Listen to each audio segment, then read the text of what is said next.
Hey everyone, welcome back to Pretending with Dice. As always, I'm your host and game master, AJ. Welcome to the second chapter of our Things from the Flood storyline. We hope you're enjoying it so far. We're having loads of fun playing the game. I just wanted to quickly mention this in the intro, because usually it gets relegated to the outro of the podcast. But if you're enjoying the show and you listen to us on iTunes or Apple Podcasts, it'd be super great if you could go ahead and leave a rating and review for the show. We're always looking for feedback on how we're doing and what you all think of the show in general. Plus, it would help us to get word out about the show. We never really pay for advertising or anything like that, so word of mouth is really super important for us. In fact, whether you're an iTunes sort of Apple Podcast user or not, and you've liked anything that we've done, then go ahead and tell a friend / loved one / co-worker / teacher, whoever, about us, because, sharing is caring and all that. So let's recap what happened last time. It is June 1994. And we're in the small town of Twynham-on-Sea. Around 60 years have passed since a series of gruesome murders and alleged monster sightings happened in the town, and things have been, by and large, peaceful since then. Nearby, the Wessex Reactor Complex and its loop have been constructed. We met our three teens, students of Wickfield Secondary School, approaching the end of their school year. Antony, who is under intense pressure from his overbearing father to excel, both athletically and academically. Sora, who has recently lost her own father and is finding her relationship with her mother very strained of late, and Hazel, who, while also having to take care of her sister, has been the subject of a series of mysterious and ghastly nighttime apparitions for some time, a fact which she has been keeping a secret up until now. The night after a massive thunderstorm, the trio awoke to find the town quiet.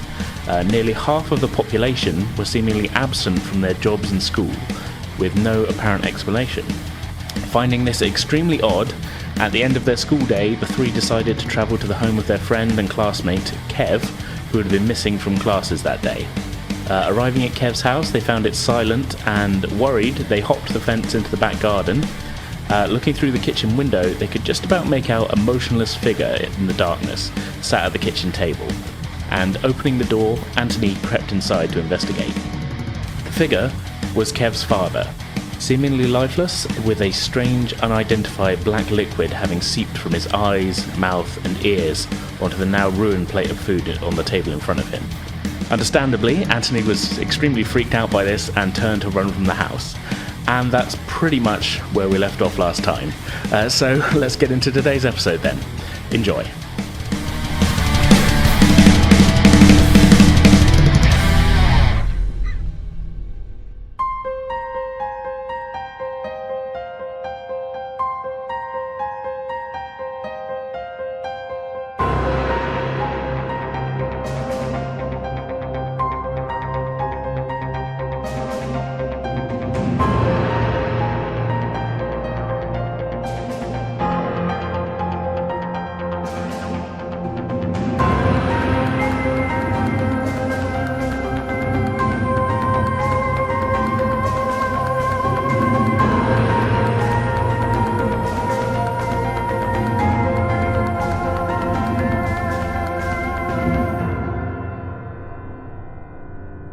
So we join you all with Antony hurriedly trying to push the two girls out of the kitchen of Kev's house. Okay, so screaming and yelling, running past, turning around and grabbing each of the girls by their shoulders. Antony's going to try and run out of the room with them, shouting, "Oh my God, there's stuff coming out of his eyes!" Oh my fucking God! What sort of stuff? Are you coming with me? Because Antony's keeping on moving right now. Either you're resisting the pull or you're coming out into the garden to ask this question. This is quite an important choice, I would think. I'll let you pull me out, since your reaction is so strong. Yeah, I'm not convinced that Hazel has much of a choice. Okie doke then. Okay, so sort of dragging you, and are you stumbling with him, or are you going to try and follow suit? I would imagine it's quite a sort of it's an unexpected sudden turn and come on guys, go sort of thing. So yeah, that's what I'm thinking. Yeah. So we'll get out into the garden and oh my God, there's black stuff coming out of Kev's dad's eyes. Antony, shush! Seriously, you're screaming right now. No, you need to see it. So no, don't. In fact, don't see it. What am I saying? Don't go in there. There's. Oh my god! And Antony is freaking the hell out. Is he alive? I don't know. There was black stuff coming out of his eyes. It was on the plate in front of him. Like, I don't know what the hell it was. Have you ever seen black stuff coming out of somebody's eyes? No. But we can't just run away. What if he needs help? Well, I'm not going back in there. We need to call someone, surely. I mean, should we call an ambulance or the police? I guess. Like, where's the nearest payphone? Oh, we can just use his phone. Inside the house. Yeah. Yeah, in fact, looking back, you can see there is a phone in the kitchen. One of those, like, it's like a handset, but it's corded, you know. Okay, Sora puts her fist to her chest and she's like, I will go. If you guys want to stay out here. Okay, so you're creeping back in to the house then. Antony's reaction to this is to not quite pull himself together, but to go quiet and follow silently behind a few steps away so that he can keep an eye on you. Okay. As you're sneaking in to pick up the phone, Hazel walks up and starts, like, gingerly walks into the kitchen to have a look. Just sort of check things out now. Yeah. Yeah, okay. She does, like, herbal medicine and things, and she's just kind of going, is this anything I've seen before? No, this is really weird. Yeah, okay, I think we can make a skill check there then. So we'll do that. So let's resolve the phone thing first then. So Sora, you're picking up the phone. Yeah, and I just say to Antony, I put my hand over the thing before I start dialing. Has he got a pulse, or is he, like, actually really dead? I don't know, I didn't touch him, I just looked at him. And Antony's at the threshold. He's not gone into the kitchen, he's just at the threshold of the door, sort of leaning in. They're sort of fighting. Fighting the fight or flight.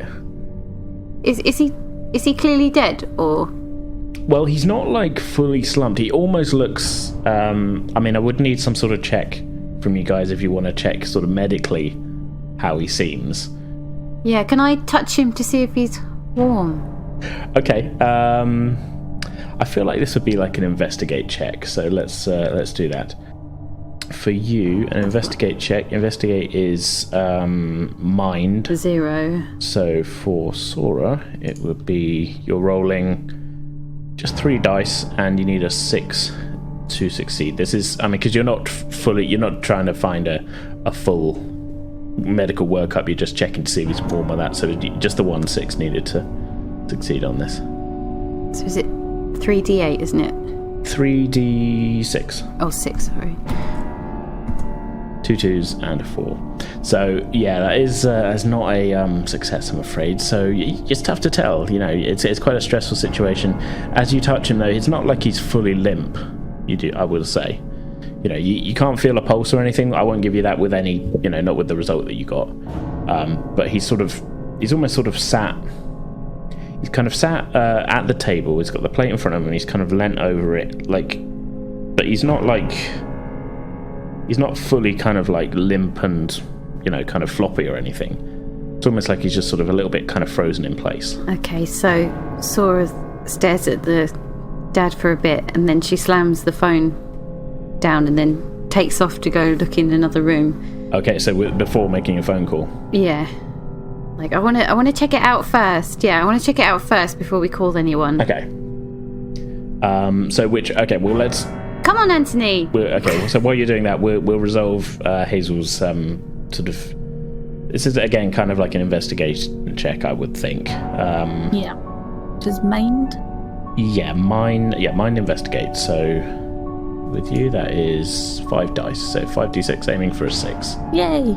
It's a 6 in there, so that's a success. So you were looking at him with the kind of eye of, like, have I seen anything like this before? Yeah. Does it feel like a natural phenomenon? I would say no, you haven't. This doesn't match any kind of disease that you've ever heard of, really. You get sort of a little bit closer to him, you get a kind of look in his face, and it does really look like it's the same sort of soupy kind of black liquid which has sort of come out of it's not like dripping out of his face now. It looks like the majority of it is kind of pooled on the plate in front of him, but there is still some sort of like trails kind of leading from his eyes and sort of nose and that. It's the same stuff, and that it's not like dried up on his face, but like it's not like pouring out the face at the moment, shall I say. Okay. Yeah. Okay, so Antony, you're just hanging by the door, I take it? Sora put the phone down again and wander into the house, going to call after her. Where are you going, Sora? I thought you were calling an ambulance or the police or something. I just think we should have a look around before we call. Bloody hell, I guess I should come in just because if Kev's in there, he's going to freak out if he finds you and Hazel just wandering around in here. Maybe he'll be happy to see me, and she raises an eyebrow. Hey, I'm not wandering anywhere. This is really weird, and this stuff doesn't seem to have dried at all. No, it's definitely still very liquidy. Don't touch it. Antony, stepping into the room, looks at it again and kind of grimaces and says, definitely don't touch that stuff. We don't know what the hell it is. But if I don't look at it, I've got no chance of trying to work out what it is. What the hell? We came here looking for Kev. We're not here to, play scientist. And away and shouts upwards towards the hallway with the stairs in it. Kev, are you in the house? Sora freezes and waits for a response. You wait for a good few seconds. There's no response. Come on, let's stick together. As team leader, I should say that there'll be safety in numbers. Self-appointed team leader. Antony's eyes flip between the two of you as if, is this something that you two had planned? What's going on here? We're a team? What? Hazel pays no attention to this. Sora puts her hands on her hips. We're a team now. Okay. Come on, let's go. Are you sneaking, or are you just going to sort of wander around? I'm not sneaking, no. You're not sneaking? Since there's been no response. Okay, fair enough. So stepping out of the kitchen, you find yourself in the hallway. There is, across from you, a door. Looks to be sort of ajar. You can't really see what's behind it at the moment, though. It's mostly closed, but it's not, it's not closed. And to your right, there's a staircase leading upwards. What would you like to do? I'm going to have a peek round the door first. Okay. So sort of sticking your head through the door, it seems to be living room. As far as you can see, there's nobody in here. Television's off, the lights are off. The decor's a little bit dated, I'd say. They could do with a new set of sofa and chair and that. It's looking a bit 80s, but nothing seems out of place. There's a few family photos on the wall. There's some younger photos of Kev that are clearly like school photos. It's got a bit of a sort of shit-eating grin on, and then they're pretty embarrassing, really. But yeah, nothing seems out of place. It's just it's a living room. Okay, Sora's trying to be super cool, and she signals to them, and she points upstairs, and then she's like, "Oh, clear!" Doing full hand upstairs. gestures and everything. Yeah. Okay. I'm going to phone an ambulance. Finally, somebody's thinking straight. Just call the ambulance. Get the police here. We're in over our heads. I don't know what the hell's going on. But you're going to need to check and make sure that there isn't anyone else in the house that's the same. Yeah, what if Kev and that's not alright? Yeah, I guess you're right. I'll go and knock on his door now. Alright, come on then. Okay, so yeah, Antony, you've been in this house before. It's been a couple of years, but you do remember the way. So upstairs, top of the stairs, there's an open bathroom, open door into a bathroom. It's not a big room, but you can see there is a bath, a full bathtub in there of water.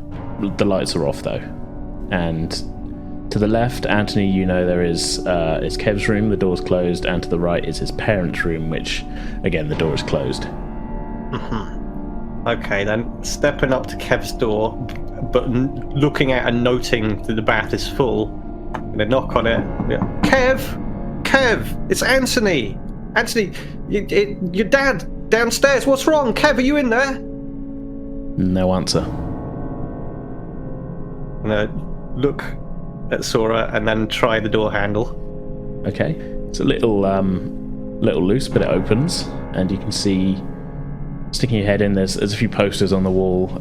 It's been a couple of years since you've been in this room, but you can see things haven't changed a huge amount. The posters, a couple of football players that Kev's a big fan of. There's an Oasis poster on the wall, and in Kev's bed, it does look like there's somebody under the covers.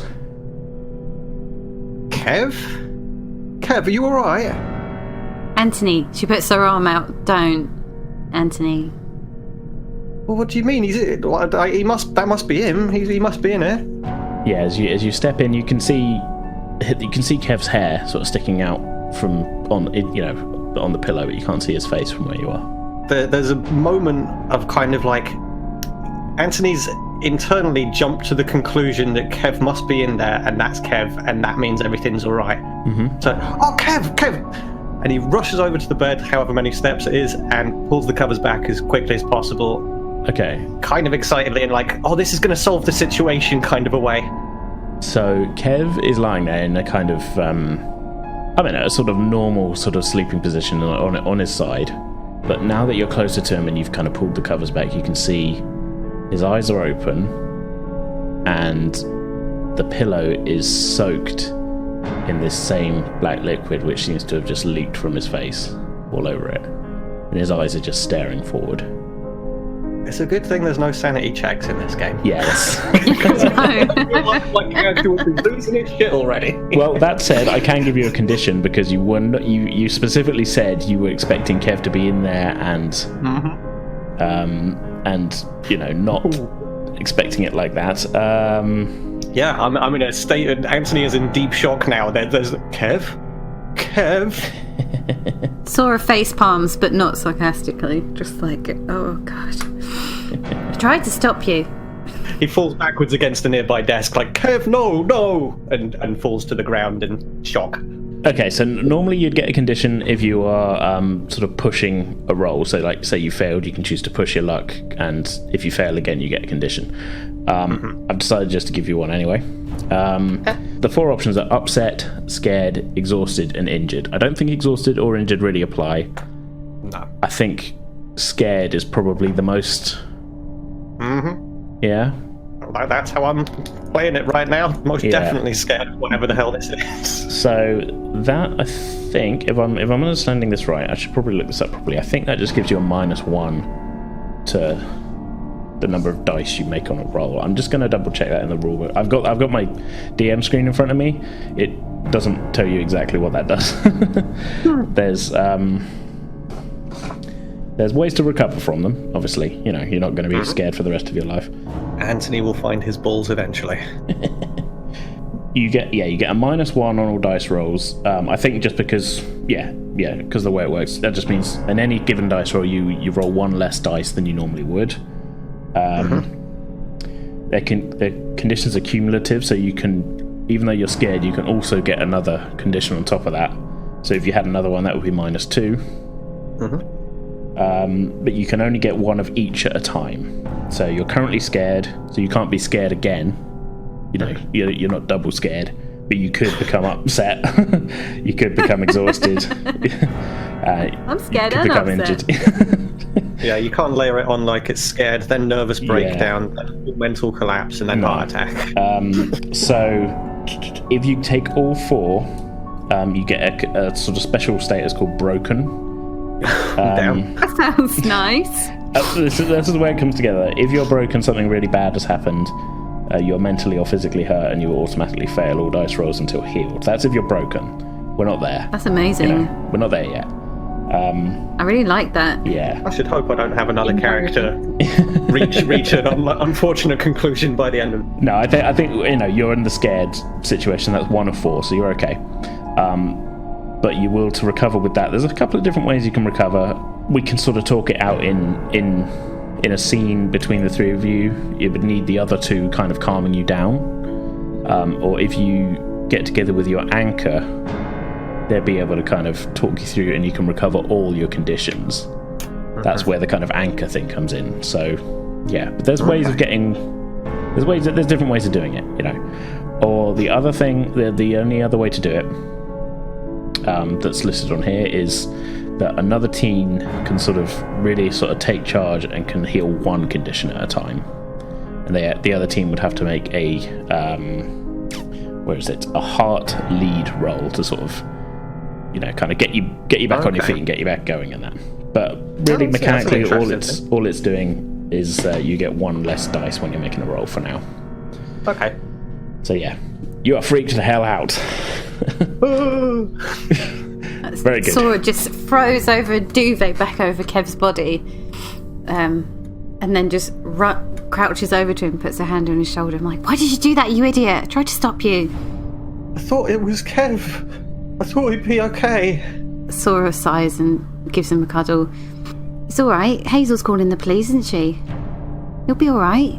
We should go down with her and explain that something's really wrong in here. Don't worry, I'll tell her. Okay. Come on, let's go. Okay, so down in the kitchen then, Hazel, you've picked the phone up. Yes. And I'm going to ask for an ambulance first. Okay. We don't need to, I think, go through all of the full conversation with 999. Hello, this is the operator. 999 what seems to be the matter? Is the patient breathing? Okay, so what exactly... They are going to ask you what's happened, though. So what... I won't put on a character voice for the operator of 999, but what are you going to say in response to that question? We don't know. We came round to visit our friend and we just found his dad like this in the kitchen when we came in. And we've not seen our friend yet either. Okay. How are you sort of saying what? How am I describing? Yeah, that's what I mean. Yeah, how are you describing how the condition that his dad is in? Obviously, you don't know yet that Kev as well, but So we came in. We knocked on the door, and his dad didn't respond at all, and that was really unlike him. So the door was unlocked. We came in to check upon him, and he's still sitting upright, but he doesn't seem to be looking at anything. But there's this really dark liquid that's come out of his eyes, and it's all over his face, and he isn't responding to anything, and I don't know if he's breathing. I'm not going to need you to convince them of anything there. You're not lying to them. So just going to say there is a little slight pause there where they may be. This is odd. You haven't heard of this before either, so maybe this has sort of caught them a little bit off guard, shall we say? Yeah. Sort of they don't know quite what to maybe they don't know quite what to put in the system, shall we say? Yeah. I would imagine not. Yeah. Okay. So but they do say an ambulance is on the way. Okay. At this point, then Sora and Antony come back downstairs. It's Kev as well. He's What? Yeah, Oh, he's no. not. Yeah. He's not moving, and he's got the black stuff all over his face, same as his dad. Right, we need to wait outside You're for right. the ambulance. Yeah, come on. Yeah, it's probably for the best. Let's go back out front. Okay. Are you going back out through the garden and over the gate again, or are you opening the front door? Going. Let's out that open way? the front door, I say. Yeah. Yeah. The I think ambulance the is front probably going to door. want to come in that way as well. Yeah. Mm. All right. Okay, so we'll skip along then. So you're not waiting long. Maybe I want to say 10 minutes. You're fairly close to the hospital, but maybe maybe the ambulance was off somewhere else. But an ambulance pulls up outside. A couple of paramedics jump out. Where are they? Where's the patient? Where's the patient? There's one in the kitchen and one upstairs in the I bedroom. lead them through to the kitchen. Okay. I'm going to stay outside. So he's through here, but I don't know if you can do anything. And I lead them through. You lead them through. These guys are sort of, they're purposefully walking. You step into the kitchen, and Kev's dad looks up, shocked at you. What the bloody hell are you people doing in my house? But Oh my god. sir, you were just... Eating my dinner. Get out of it. Why didn't you respond? Why didn't you talk? Respond to what? Is the plate of black gravy-like substance that's still sat in front of him? Looks like a plate of food to me. Sir, are you aware of what time it is? See him, sort of, I don't know. He looks at the clock. It is by now, because I'm sort of been thinking this in my head. So you've come here sort of after school. It's taken you a little bit of time to get here. I'd say with all the kind of waiting for the ambulance and that, it's getting on for maybe 5:30, 6 o'clock. Yeah.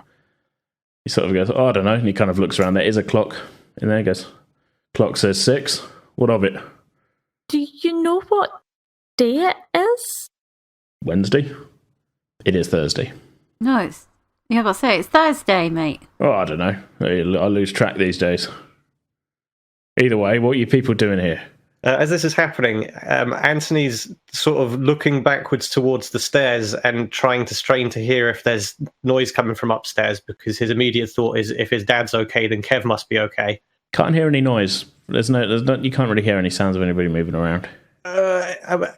Can we say that Antony's far enough at the back of the group that he can slink off up the stairs quickly? He can do. He will. I will say that. Kev's dad's sort of looking around. He notices you. Goes, I don't recognise you there, Antony Rober. Bloody troublemaker. What? I'm not making trouble. I was worried about Kev. He was upstairs with all this black stuff on his face, and you were sat there with black stuff on your face. Black stuff. And it was like... You see, he kind of touches his face as if to sort of say, look, his face is clear. There's nothing on him. Look, I can't explain this, but Kev wasn't at school today, and you still think it's yesterday, and you were non-responsive when we got here, and I can't explain any of this. I look at the paramedics. Yeah, I was going to say they're looking a bit confused, so but like I will say, from their viewpoint, from what they've been told, none of you live here. They've walked in, and it seemed this guy. It looks perfectly normal. Like you've literally just burst into this guy's house, and he's eating his dinner. Yeah. So they're kind of like exchanging a couple of looks and sort of a couple of muttered words. Ago. Yeah, sorry about this, sir. Obviously, this has been another hoax call, and they step back out. But we saw the black. Like it's not a hoax, and Antony struggles to articulate things to them as they leave. I'm like, we're just pranksters. Kev gets us all the time, pranking us. He's been in my house pranking me. Pranks, eh? Antony, go check on Kev. Okay. Antony's going to kind of shoot a look at the dad and then quickly rush off up the stairs. Yeah. Sora, can I get a heart charm check from you if you're trying to convince the dad that you're pranksters? So such pranksters. So this is this is one of your top skills. So you get 7d6 on this. Oh, come on, you bastard. There is 1 6 in there, so yes. Okay, so he kind of goes, oh, bloody kids. You really crossed the line here, you know, calling the ambulance on me. It seems our pranks have escalated out of control, sir, and I do apologise. What if my wife answered the door? She'd have a bloody heart attack. Oh, I didn't think about that. We're such dumb pranksters. Where's he gone? That bloody. I don't know your parents, but trust me, I'll be calling Antony's dad, Jim, as soon as I get a minute. No, it was all my idea. Antony just fancies me and does whatever I say, so it's not really his fault. Please don't ring his dad. Ring my mum. I think I'm going to need... Okay, so he's believed the prankster story. I think I am going to need another charm check. Because this one is going to be a little bit trickier. So I'm going to need 2 successes for this to run through. Yeah, this is a trickier check. Because out of the 3 of you, Antony's dad is the only one on... Oh, okay, so 0 successes. Oh, failed! You can push your luck if you like. Yes, so I would like to do that. Because otherwise Antony's going to get bollocked by his dad. Yeah. No roller disco for Antony. Yeah. I forgot about that. Okay. So if you want to push, you can re-roll all your failed dice, which is all of them.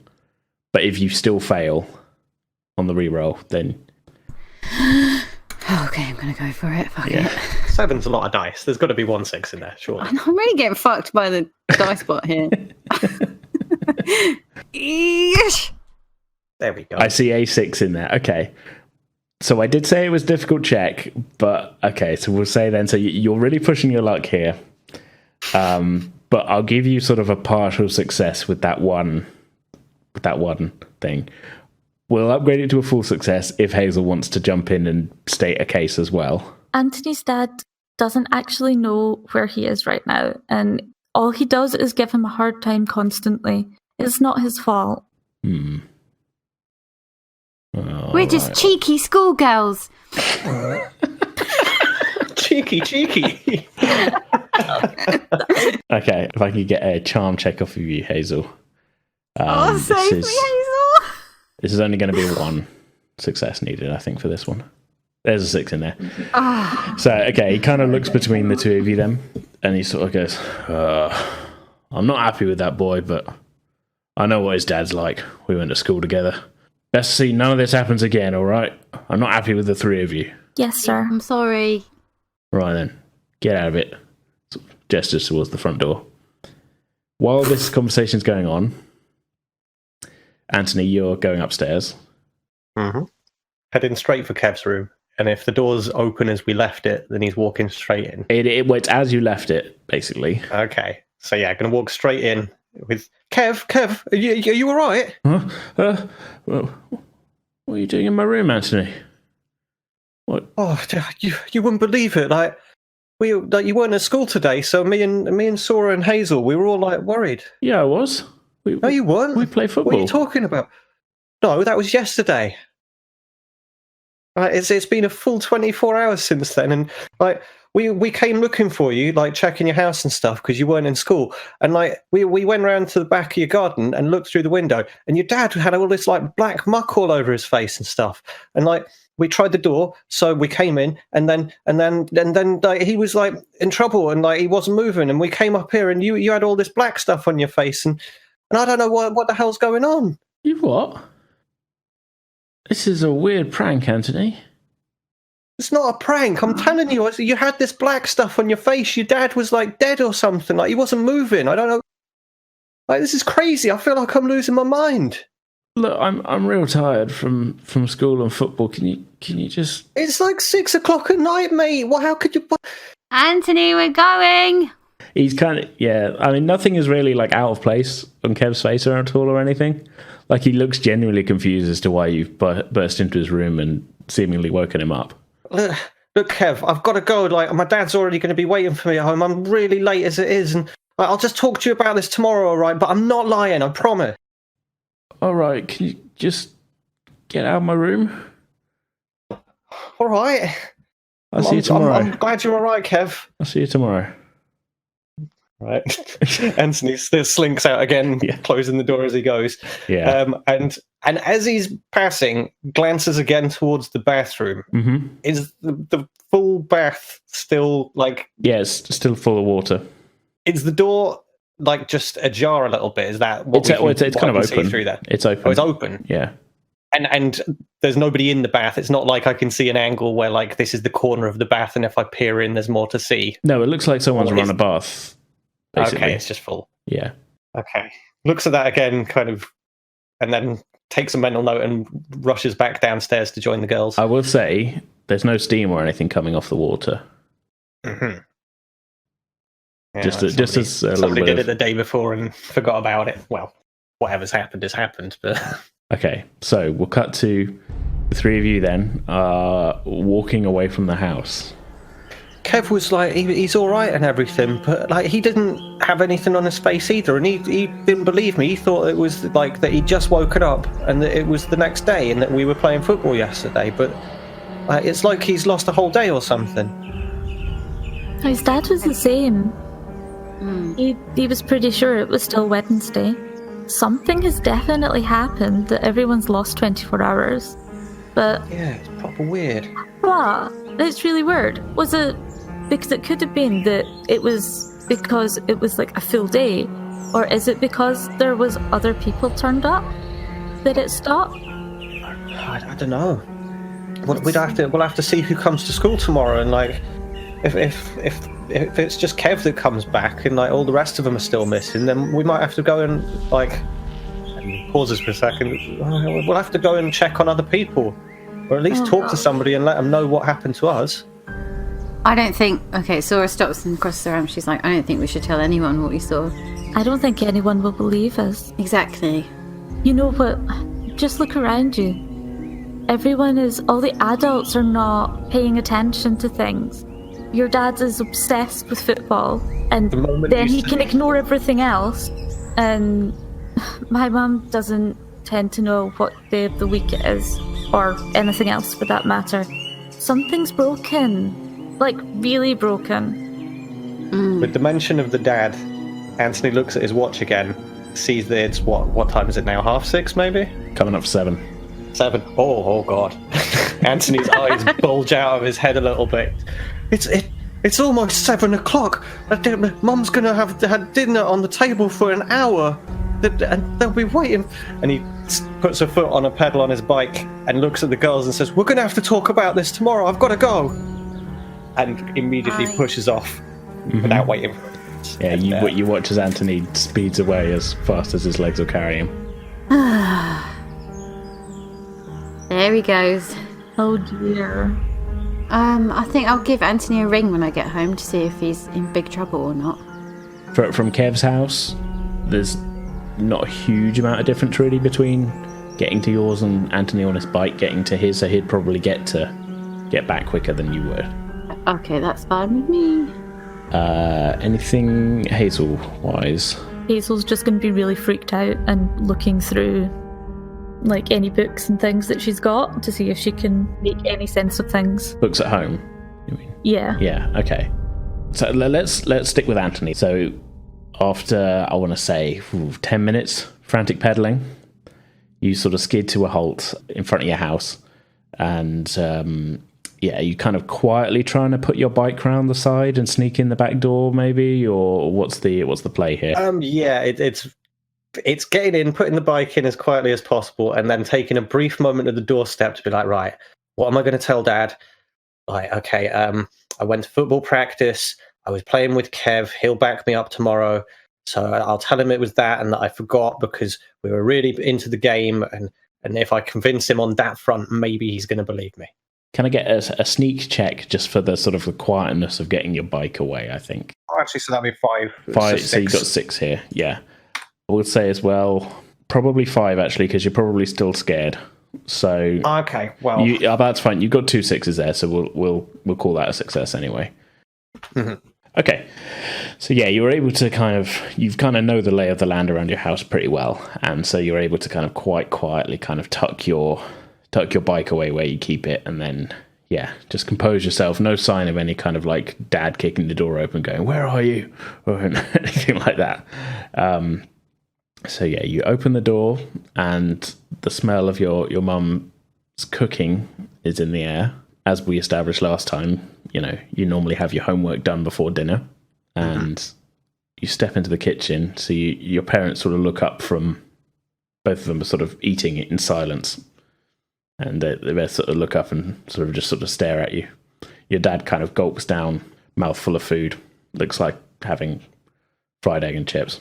Well, look who finally graces us with his presence. Where you been, son? I'm sorry, Dad. I was really caught up with practicing football with Kev. We were having the most incredible game. I scored like a hat-trick.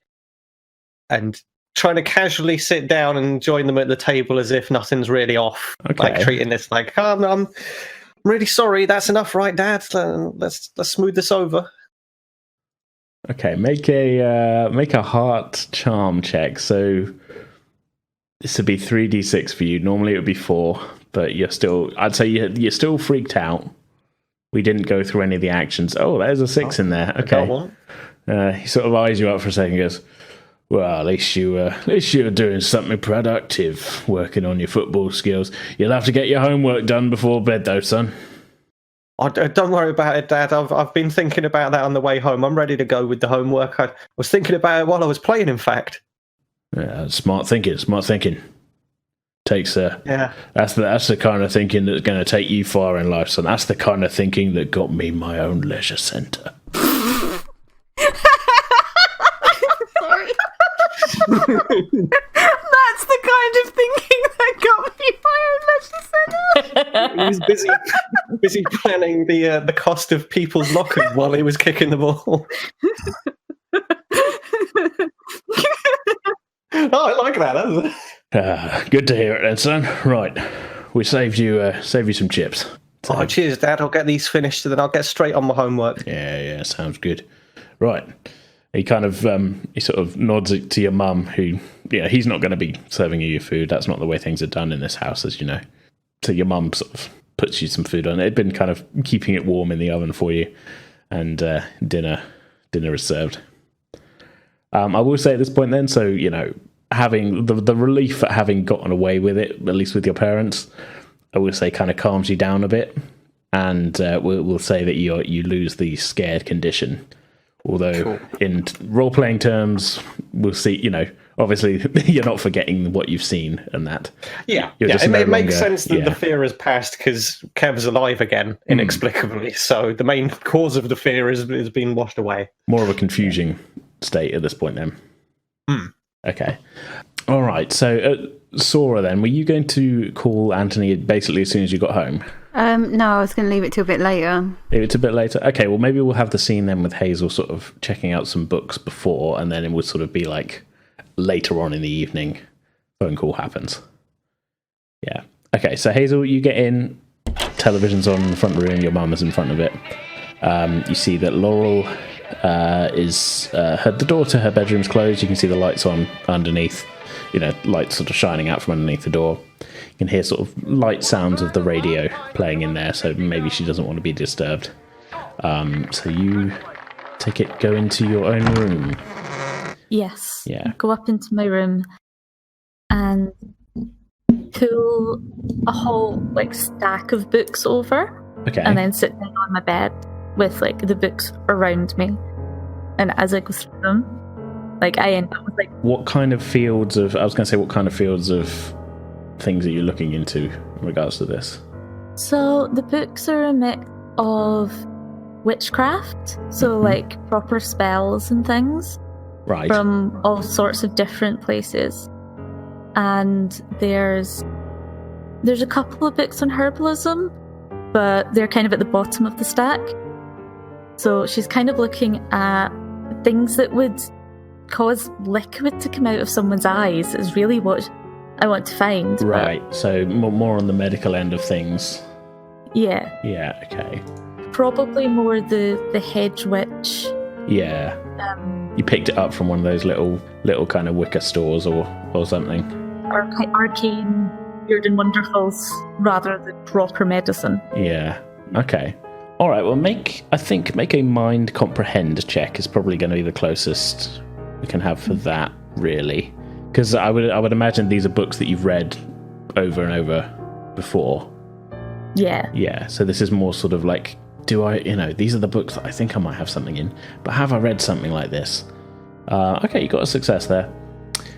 Nothing shows up in the herbalism one. Nothing really in any kind of the more medical ones. The closest though, it doesn't fully fit anyway, but the closest you can find is from one of these sort of, it's from one of your sort of spell books, but it's one that you've never really put any kind of stock in, as just sort of you picked it up as it's from one of the a sort of kooky kind of new agey type shop as look, spells sort of thing.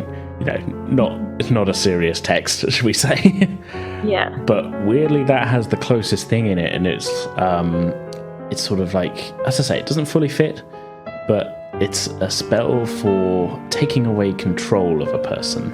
The only kind of details in it that fit are something about it as darkness from the eyes kind of grabs you as a thing, but that could be an allegory. It could be just a sort of odd kind of phrasing, but out of all of your kind of thinking in your books, that's the one that fits the most, do we say? But again, it doesn't really fully encapsulate what you actually saw in Kev's house.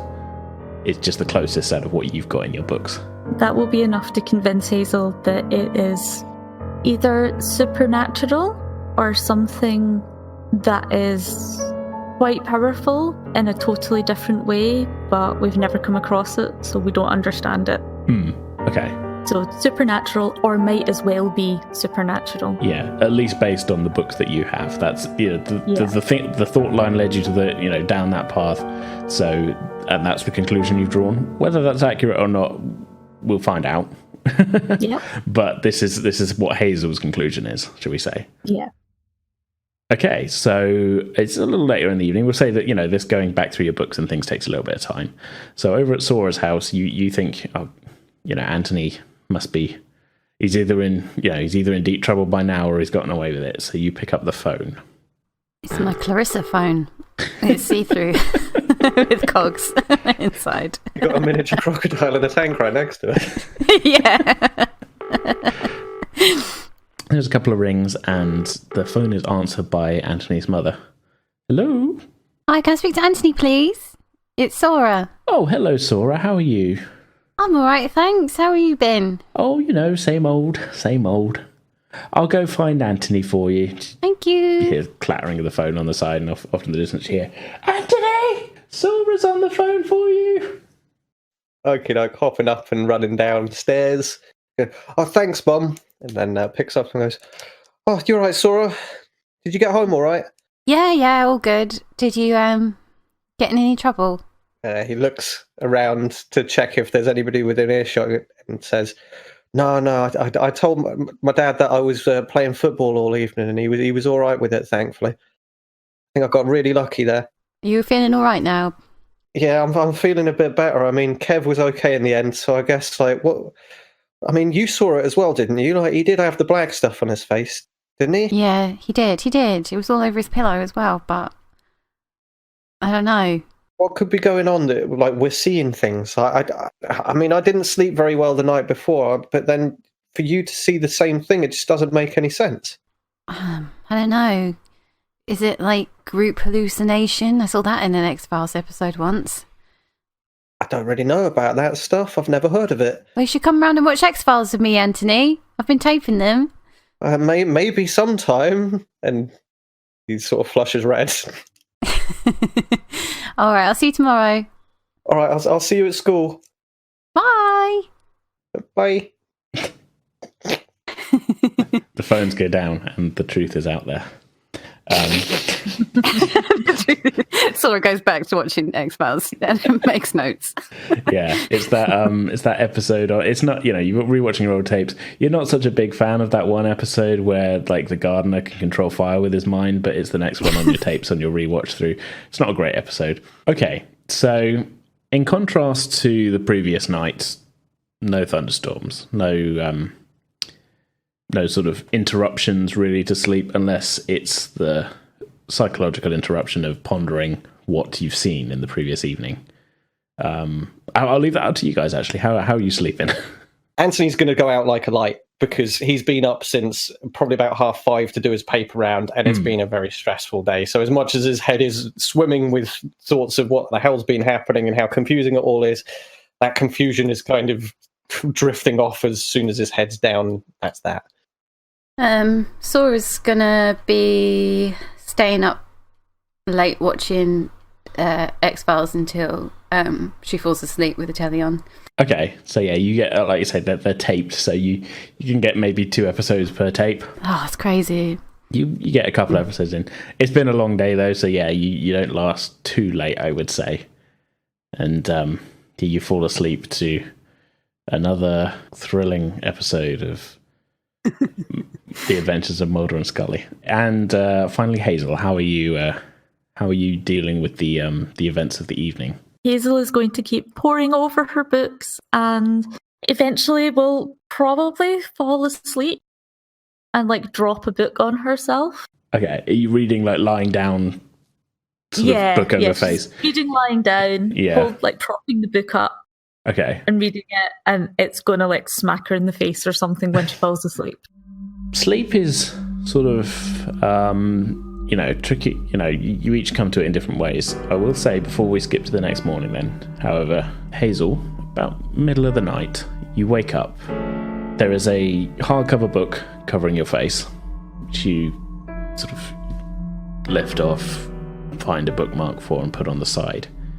The thought comes to you of has Has the blood appeared yet? It's the middle of the night, you know. You never can tell.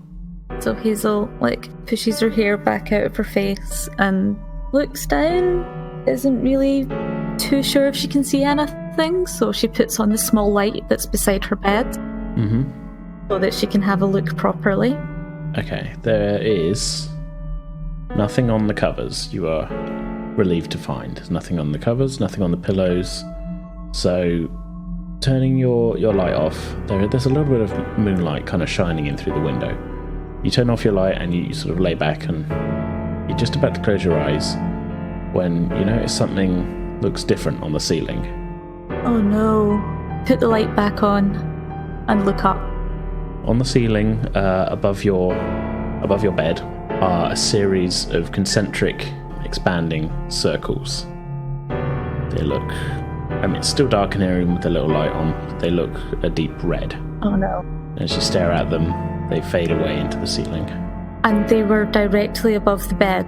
Yes.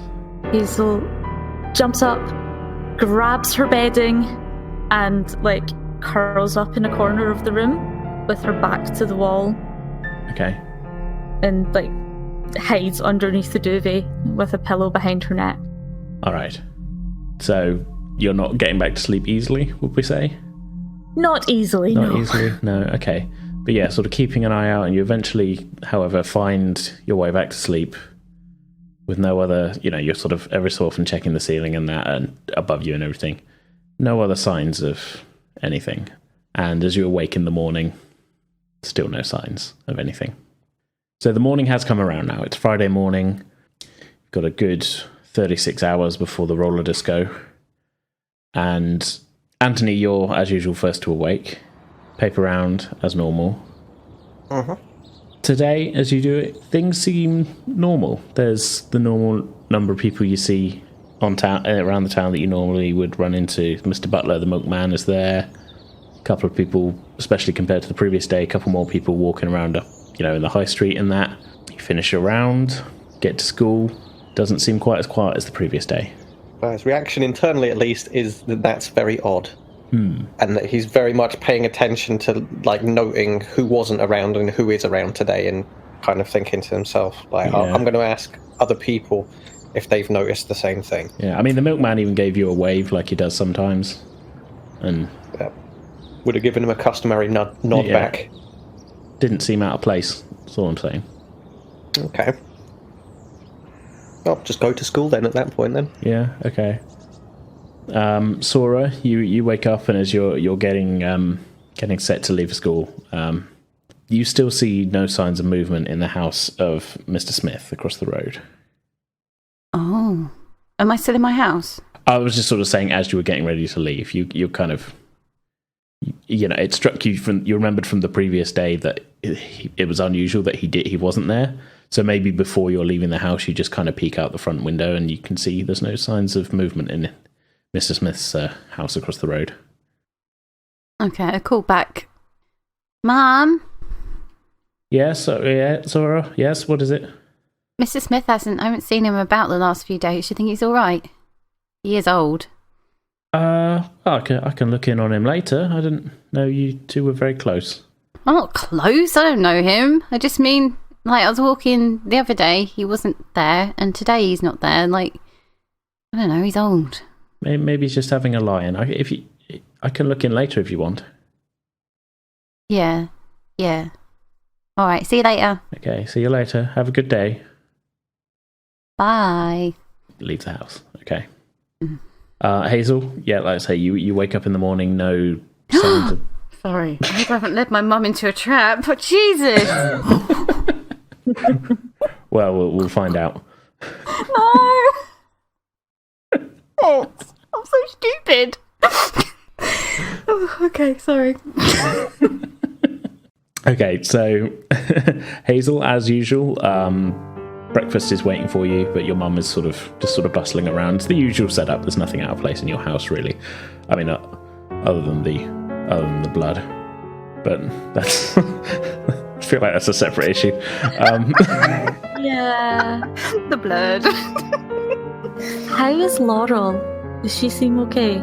She seems similar to how she did the previous day, and you can see as you're eating breakfast, she's just kind of, you get the feeling like maybe she'd left a little bit of homework to the last minute, and she's got like one of her school books out on the side as she's sort of eating cereal, just kind of scribbling in it. She's not really meeting your gaze, shall we say? Right. Interesting. She kind of notices you looking at her and just looks at her. What? No, nothing. I just...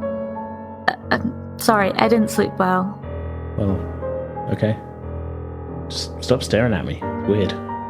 Okay, sure, whatever.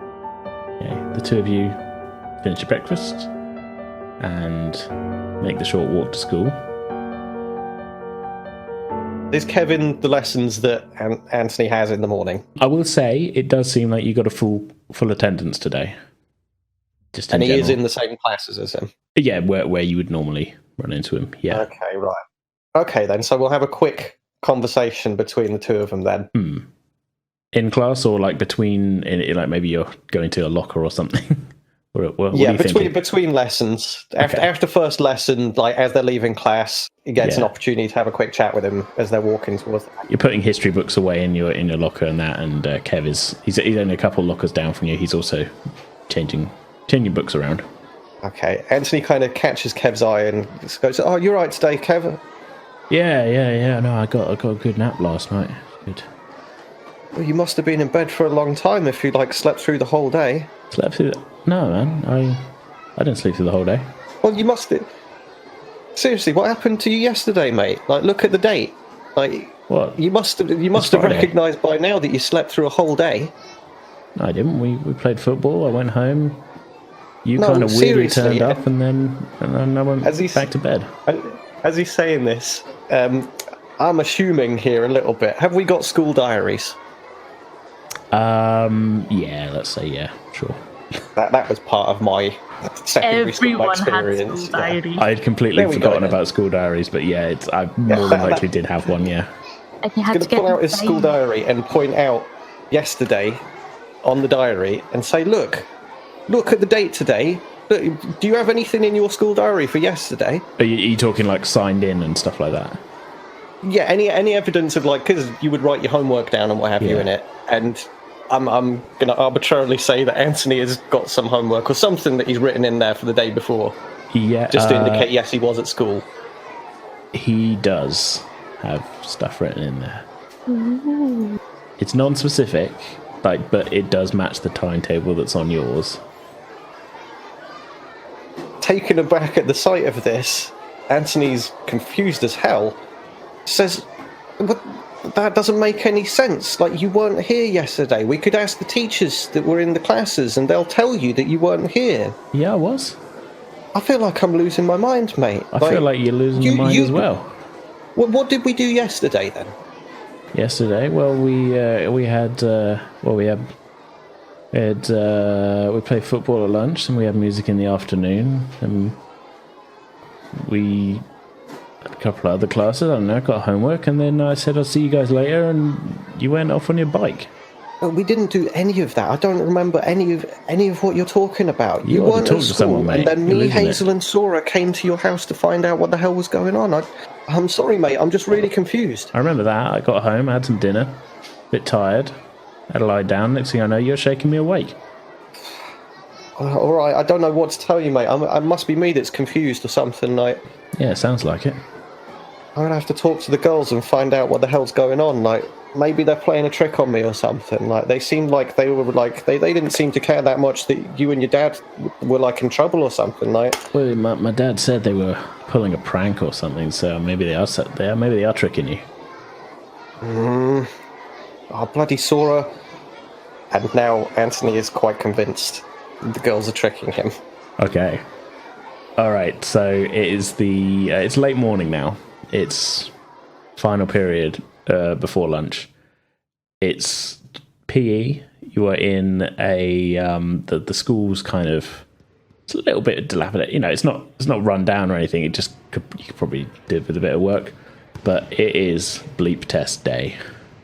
Oh no! Yes. You're gonna have to roll. Flashbacks. Mr. Brewster, your anchor, is Antony, is as usual teaching the class. He says, "Right, we've all done this before. We all know how fun it is. You know the deal." Oh God, I feel like I need to clarify. Or ask you guys, did you have the same bleep test we did, where you had to kind of run along in Run between two spaces and in between the bleeps? Yes. Yeah. Okay. Yeah, just checking I wasn't being you're giving me tortured horrible by flashbacks to like, oh my god, I hated the bleep test with a deep passion. So, Mr. Brewster has the it's like a sort of cheap kind of tape deck, sort of hi-fi system with the bleep test tape on it. Hasn't got it too high, and starts off and goes, right, in between the bleeps, you need to get from one end of the hall to the other. Sora, apparently you weren't here, so we'll see how you do. Don't go any longer than you feel like you can. That's what we're trying to test. So, the minute you feel like you can't carry on, you drop out, and I'll make a note of it. So, Mr. Brewster? Yeah, what is it? What happens if you just, walk? Do we get in trouble? You won't get in trouble, but, it's not really the attitude, is it, Sora? Bows. She crosses her arms.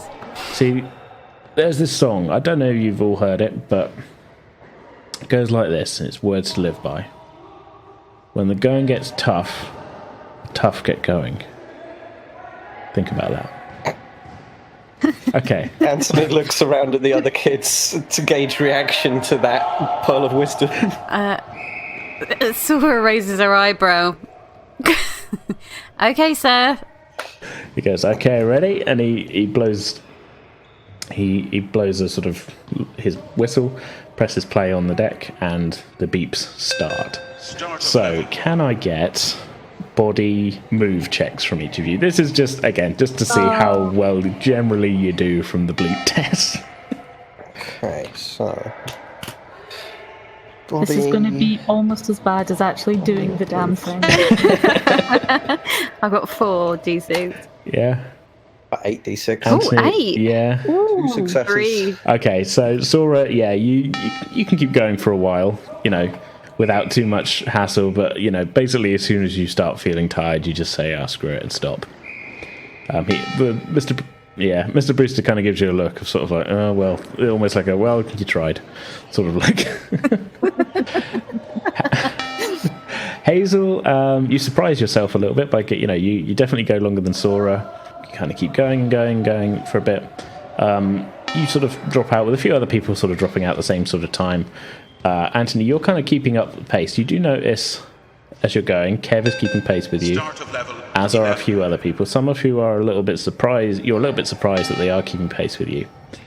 And there's Mr. Brewster. He sort of turns he goes, right, we're really getting to it now. We're getting to it now. Seeing who's got the metal. And he turns the volume up on the testing thing a little bit. As soon as he does that, you do notice these people who've been keeping pace with you start to slow down a little bit. Almost, you're not quite sure why, but it does seem like maybe the pressure's starting to get to them a little bit. That's, everybody's quite sweaty and out of breath at this point.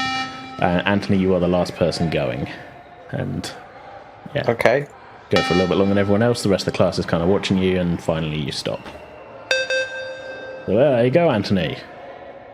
Tell your dad about that one. I'm sure he'll be proud. Yeah. I'll let him know. And he's really focused more on catching his breath than even taking in what Mr. Bruce has got to say to him at that moment. So after I sit down, I'm going to flop next to... Well, as I stop, I go and sit next to Sora, and I'm just like... So, it looks like everything's back to normal today? Well, yeah, I suppose it is. Everyone's back in school. Starting to think it didn't really happen. But it did. We know it did. She sighs like, I really don't know what to think, but I don't want Antony keep running his mouth to everyone about what happened and what he thought happened, and we're just going to get in trouble. I think his parents have gotten so scared that he can't not tell adults everything. But So when I went home, I found some stuff, and I was looking through my book, and there is at least some kind of weird magic thing that talks about darkness coming from the eyes, and it's to do with like making people lose control over themselves. So I mean, I don't know if it's linked to that, but What do you mean losing control? Like, because they were just like sitting there doing nothing, weren't they?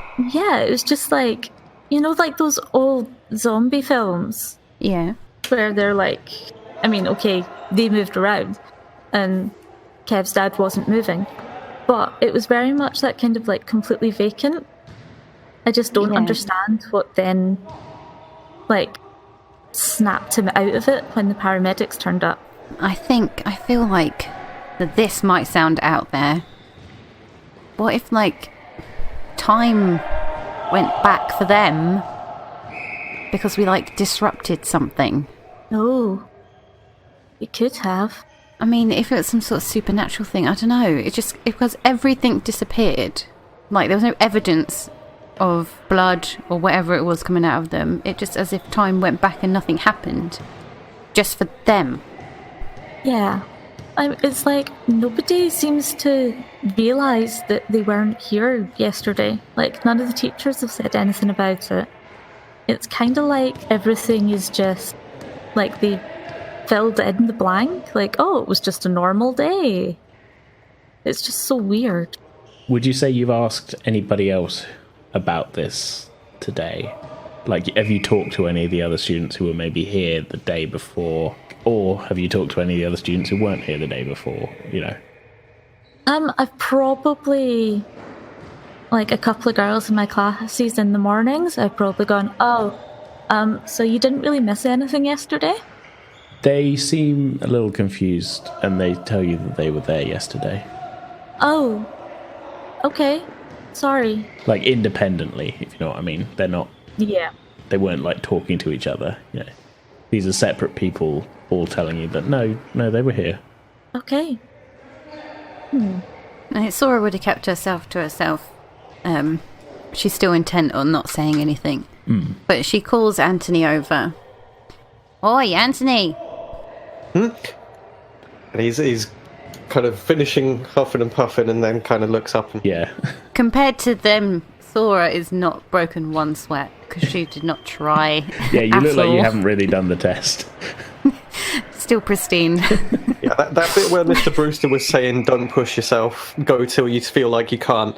Antony was definitely going until he felt like he was going to collapse. Yeah, Antony took it as, like, go until you can't physically. Sora took it until go until you can't be bothered. Yeah. Oh, I'm tired. Never mind. So he kind of wanders over with a look of consternation about him and says, oh, hello, Sora. Hello, Hazel.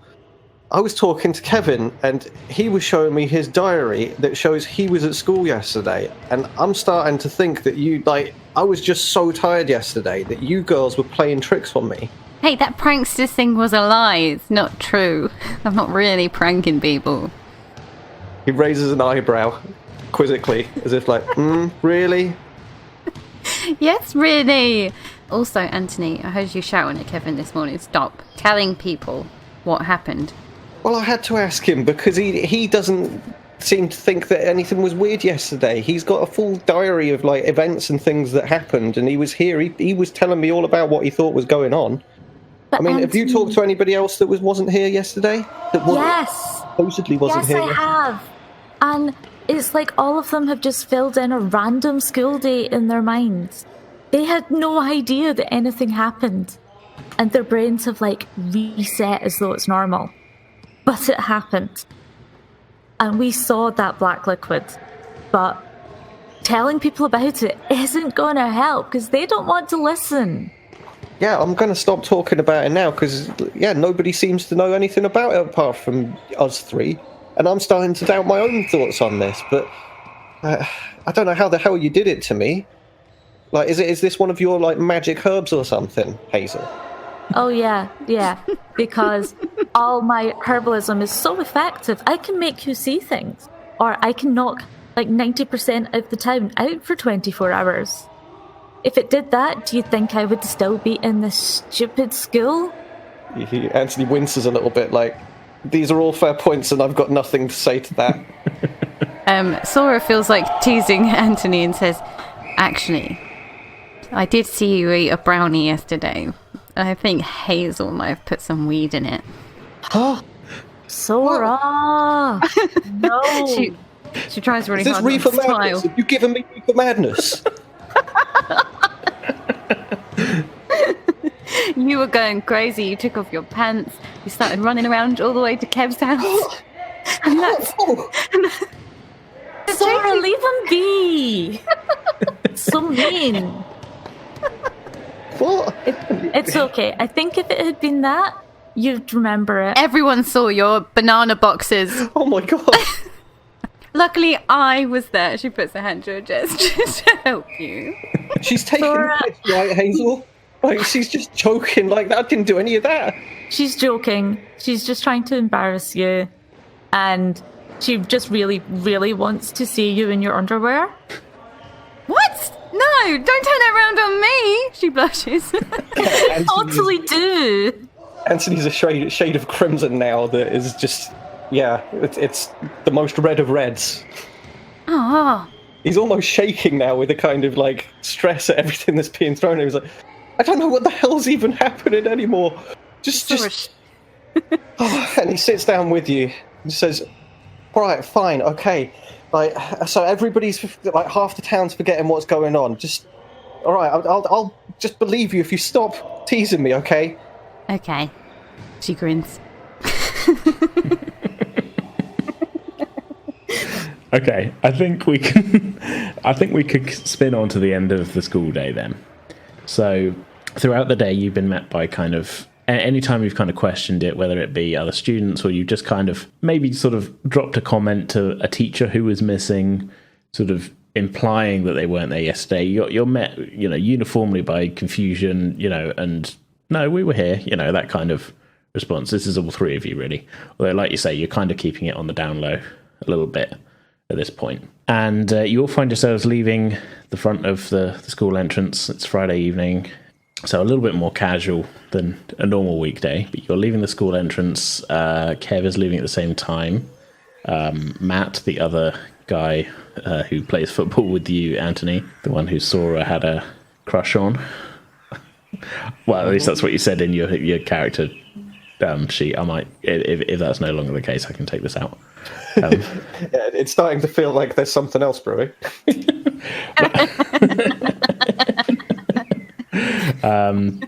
They're leaving as well as a few of the other people. Everybody's you're all kind of leaving around about the same time at the front gate. And much like you did on the Wednesday, Kev says, "So you're all still going to the roller disco tomorrow, right? Should be fun." I didn't even think to ask my dad. I completely forgot. We've been so busy with yesterday. And then he pauses and looks away from Kev. Oh yeah, I was yesterday evening. I was really busy and I forgot all about asking my dad. But I'll make sure to ask him tonight. You guys are all still going, right? Yeah, I'm Right. still going. Sora? Yeah, I'm still going. Yeah, make sure you come, Antony, all right? Yeah, I'm pretty sure my dad's going to let me after today's performance of the bleep test. I really outdid myself on that. Yeah. Woohoo. Taken aback at the absolutely dismissive reaction to that. In fact, how did Hazel react to this slight braggadociousness? Just rolls her eyes. Like, whatever. Kev kind of chimes in and goes, "Yeah, I don't know why you beat me. Everyone knows I'm faster than you." Well, I guess not. And then noting the girl's reaction and feeling a little bit crestfallen that nobody sort of sang his praises, kind of puts a foot on the pedal of the bike in an increasingly customary way. Yeah. And kind of says, well, I guess I'll see you all tomorrow night for the disco then. See you then, bleep man. You then. So as he rides off, Kev turns to you guys and he says, the two of you, and says, "Look, you all know I'm faster than him, right? I just got a headache at the end there." Look, no one cares about the bleep test. Maybe you don't. Pretty obvious. Really? It's a bloody bleep test. Who cares? All right, whatever. Do something really cool and impress me, and then we'll chat, yeah? Well, like what? Sora! what would be really cool in the eyes of Sora? I don't know, like, she found us because she's just shit talking. I don't know, do you skateboard or some shit? Yeah, I hit the decks once in a while. Pretty radical like that. Radical, yeah. Yeah. All right. Word. It's one of my classic pranks. Hey, Kev, would you slide down that rail on your skateboard? Okay. That'd be pretty cool. I haven't got my board with me now, but like here's a taste. And he jumps up on the rail and slides down on kind of like the what's the part of the foot? Damn it. Like the middle bit, the arch. Yeah, there you go. The arch. Yeah, he kind of slides down the arches of his feet and kind of jumps off the end and like sort of lands. And he sort of puts his hands up, like, yeah, that's how I do it. That was pretty cool, actually, Kev. And she claps. Yeah, he goes, yeah. Well, I'll see you at the disco tomorrow. Then he heads off towards his end of town. And you all just sort of head off towards your own homes. So Sora, as you walk home from school, the thought suddenly occurs to you of like, I wonder what happened with Mum. Oh no. And you walk into your road and you see your mum in the front garden of your house, watering the flowers. Oh, thank God she's alive. Jesus. Did you say that out loud? That's out of character. She kind of...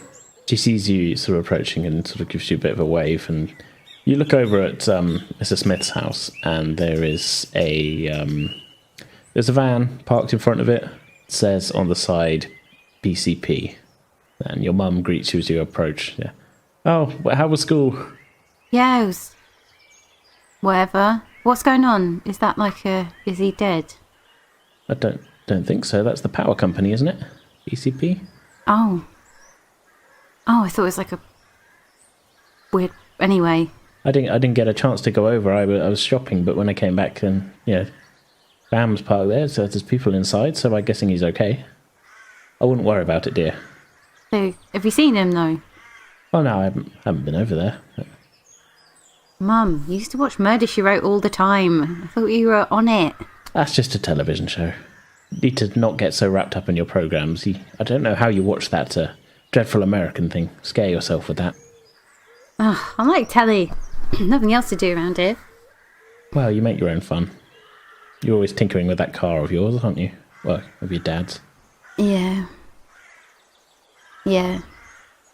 Anyway, she slings her backpack over her shoulder and goes inside. Okay. That was stressful. Okay, so that's Sora. Anything from Antony? I want to make a point of telling Dad all about the bleep test. The bleep test, okay. And then asking permission for the disco. Okay. So get home. We'll cut directly to that conversation, I think. Okay, around the dinner table, I think is where it's going to be raised, because there's not really many opportunities for Antony to even have a chat. Friday night is pork chop night at the Rover house, and your dad is in a good mood, as it is. He loves his pork chops. Good. So we're part way through the meal, sort of between bites. Oh, this is good, Tina. This is good stuff. And thanks, Mum. This is lovely. Oh, I do my best. I've been having such a good day today, Dad. I went and did we did the bleep test in PE today, and I won. I was like top of the class. I lasted out against Kev, and he normally beats me on these. See, knew you beat that little weasel one day. Kind of hesitating at his friend being called a weasel. I was always faster than his dad when we were at school. We didn't have this bleep test then, but certainly showed him who's boss, and now you're following in the family tradition. Yeah, Dad, I made you proud. And I was just thinking, because I'd done really well this week, and I got all my homework done on time, and I came first in the bleep test. I was wondering if could I go out to the roller disco down at the leisure centre tomorrow. Roller disco, eh? Oh yeah. Well, so long as you get all your homework done tonight and do all your chores tomorrow. Oh, it's already done. It's already done, Dad. I got all the stuff done at lunch. Well, what I'm supposed to be doing tonight, because I really wanted to make sure that like I'm ready to go. I've got everything done. I'm as prepared as I can be for next week. So like I should have time to like go out and see my friends tomorrow, right? Well, you got your chores to do. Got to, that lawn won't mow itself and my car won't clean itself. You know how it goes. Yeah, don't worry, Dad. I'll get it all done. All right, well, do them and we'll see. Okay. And return to eating and let the meal pass as usual at that point. You do just catch him giving your mum a wink at this. So he's quite pleased with himself that he's like, yeah, I got this boy well trained. Not in like a harsh way. I thought... But like as a kind of like, this is it. I'm doing... I thought it was sexy night. Of course you went there, Lex. Of course you did. It's more of like a kind of like wink of like, that's right. I'm doing a good job as a dad. This is how it's meant to be done. Later on, you're going to get it, laugh. That's a different kind of wink. It's a very different flavour of wink, that one. It's Friday night, Tina. You know what that means? Your dad is not a subtle man. Friday night, the feeling's right. Antony has to listen to them banging. No, I think that, that's strictly a Saturday night post-Gladiators activity. Well, once Dad's got an eye full of jet, that's when his ardour's up a little bit. And his mum, they both fancy him. That with a double bill with Noel's house party, and it really gets going. She'd be there for Hunter, surely. Every time Hunter and Ulrika had a moment, she'd be there sat like, oh, I could be Ulrika. But secretly, she likes Wolf. She's not afraid of the big bad wolf. He knows he's a big softy inside. Yeah. Yeah. Okay, so let's jump forward maybe a little bit later on in the evening. Hazel, what would you like to be doing? Yeah, I'm going to speak to my little sister. Mm-hmm. Okay. I'll go and knock on Laurel's bedroom door. Mm-hmm. Like, hey, can I speak to you for a minute? Okay. Hey, so I know you said the other day that you haven't been seeing anything weird in the mornings, but I saw something really weird overnight, and it's kind of shaking me a bit. What did you see? It was like it looked like there was circles of blood up on the ceiling. She kind of just sort of looks at you for a second, kind of a little bit like she's not quite sure what to say, and says like, what do you mean on the ceiling? What, are they still there? No, they were. As soon as I put the lights on, it was gone. But I saw it. And maybe you were asleep. Maybe. Well, I woke up in the corner of my room with the duvet and my pillows. That's pretty weird. If I see anything tonight, can I bring my duvet and crash on the floor in here? Yeah, if it just don't wake me up. Oh, that's fine. I don't think I could wake you up even if I tried. Whatever, okay. Thank you. I'll leave you in peace now, I guess. So. Okay. Yeah. Close the door. And she rushes into her own room and closes the door. Okay. So all of you then really kind of a little confused as to what has gone on, following the day's events of who you've talked to and that, and kind of maybe doubting on some level, varying between the three of you, doubting what had happened, or at least how it was being presented, shall we say. Antony's fully doubting that anything happened. Sora's questioning a little bit, shall we say. And Hazel's, would you say, a little bit more kind of like, you've looked up the evidence, you've got an idea what you think it is, but you're not quite sure what's on with people. Hazel is absolutely convinced that all of this is real, that none of the adults are any use because they refuse to accept that anything like this could ever happen. And now the other two people that saw it are questioning it. She's absolutely convinced of it, but she's getting quite stressed about it now. Yeah. Okay, so you each go to sleep that night with questions in your mind. Some of you may be trying to put that out of your head with the thought of, well, at least tomorrow we got the disco.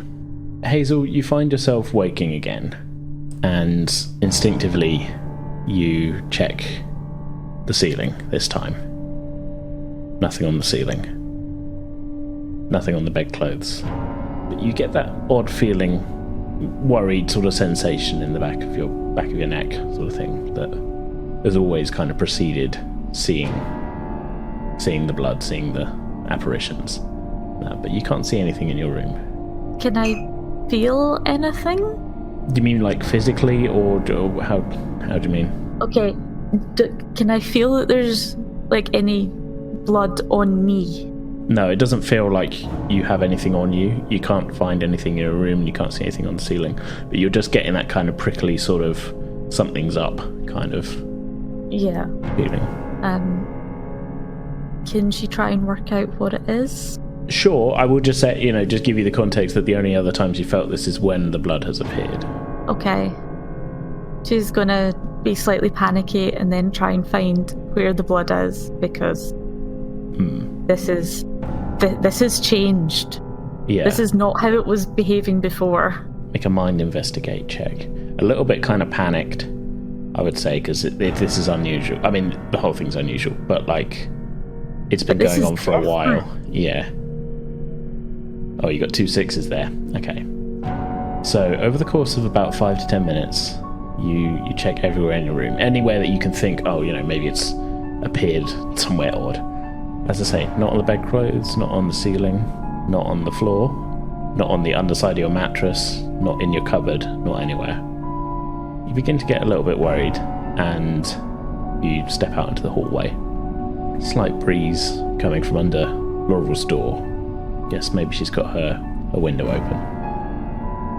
Just on a whim, you open her door and just poke your head in and see her there. She's sleeping. She's got her window a little bit ajar. There's a little bit of a slight breeze coming in, and dripping from the windowsill, seemingly inert, is what looks like a very familiar looking dark black liquid.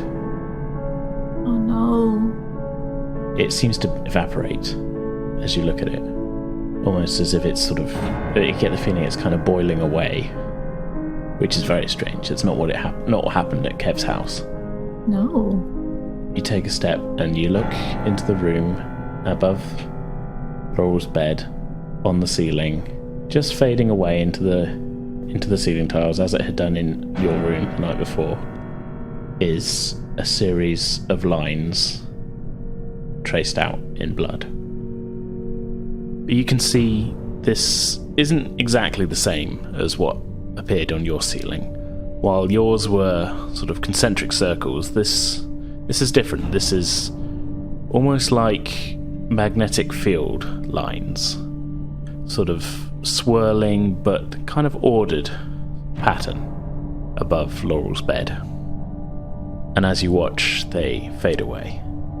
Oh.